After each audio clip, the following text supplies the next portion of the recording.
Welcome back! You're still watching Chinatown TV with me, your host, Trish Chua. Isa pa ring personalidad ang kinilala ng APPCU or the Awards for Philippine-China Understanding ngayong taon.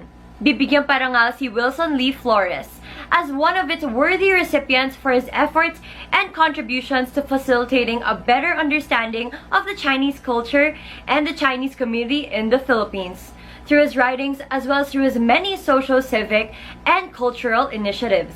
As a media practitioner, Wilson has done much not only to promote Chinese culture, but also open up avenues for Filipinos to have a better appreciation of the ethnic Chinese community, as well as their positive role in the development, nation building, and sustained cooperation between the Philippines and China. Wilson Lee Flores is a multi-awarded writer, educator, poet in English and Filipino languages, columnist in English and Filipino languages, author of 5 books, economics, pop culture, politics, geopolitics analyst, entrepreneur, and he also describes himself as a social worker and is undertaking various philanthropic and cultural projects either on his own personal capacity or as officer of various non-governmental organizations.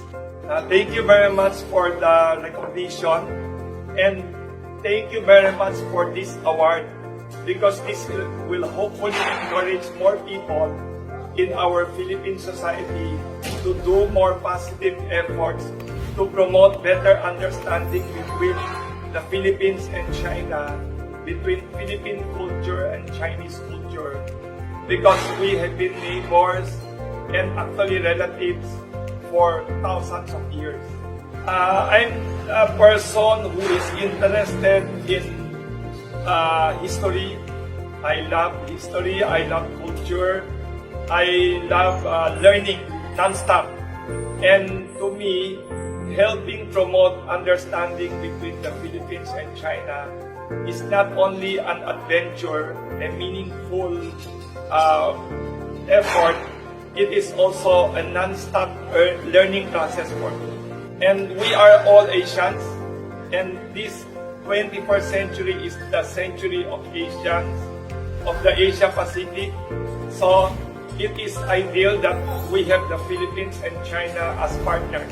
Among his unique civic and cultural projects include donating several public school buildings to rural communities such as historic seaside Balangiga town in Eastern Samar Province, Tarlac Province, Barangay Dinalawan in Calasiao in Pangasinan Province, moderating the non-partisan Pandesal Forum which hopes to help elevate public discourse on national and global issues, and having his 83-year-old Kamuning Bakery Cafe cooperate with Quezon City Hall in baking many thousands of breads every day for 1 month in 2020 pandemic hard lockdown to be distributed free to all Quezon City government hospitals, medical and security frontliners, and shelters for the homeless. I bought this oldest bakery in Quezon City several years ago, Kamuning Bakery Cafe. I discovered one thing, that pandesal pala is not baked in South America, in Spain. The only country in the world with pandesal bread is the Philippines, I realized. The bakery became a place where intellectuals, journalists, even leaders and newsmakers usually meet. Then I realized, why don't we create a forum for the leaders and newsmakers to dialogue frankly, casually, over pandesal breads and coffee with the media and intellectuals. So I said, why don't we encourage a venue and forum for discussion of national and global issues.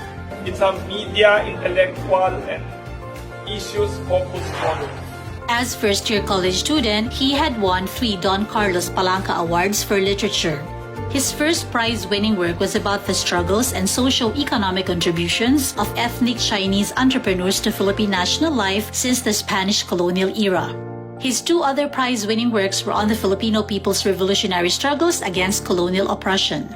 Luckily, fortunately for me, all 3 of them won in the Palanca Awards. If we use literary style and good storytelling, history will not be boring. History about not only national history of the Philippines, but also the history of the ethnic Chinese minority in the Philippines as part of Philippine national story. I hope under the new leadership, under the new administration, after 6 years of Duterte's strong promotion of bilateral relations, I expect Philippines-China relations to be an all-weather relationship. It will be all-weather, that means it will not be subject to political instability. Because Philippine-China relationship in the few years ago has been like hostage by politics.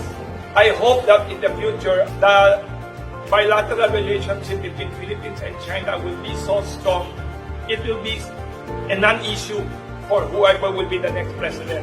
Hopefully, we can contribute to make Philippines-China relationship very normal, very stable, very long-term, and immune from political instabilities. Philippines has always been benefiting from China economically. China is the greatest opportunity. I hope the Philippines will not lose out to our Asian neighbors. Let us look at China pragmatically, not only as a good friend, not only as a good neighbor, not only as a relative fellow Asian, but more important for Philippine economic interest, for Philippine economic progress, let us see China as a great opportunity. Opportunity for more trade, opportunity for getting better infrastructure, opportunity for gaining high technology, opportunity to do more business with the world.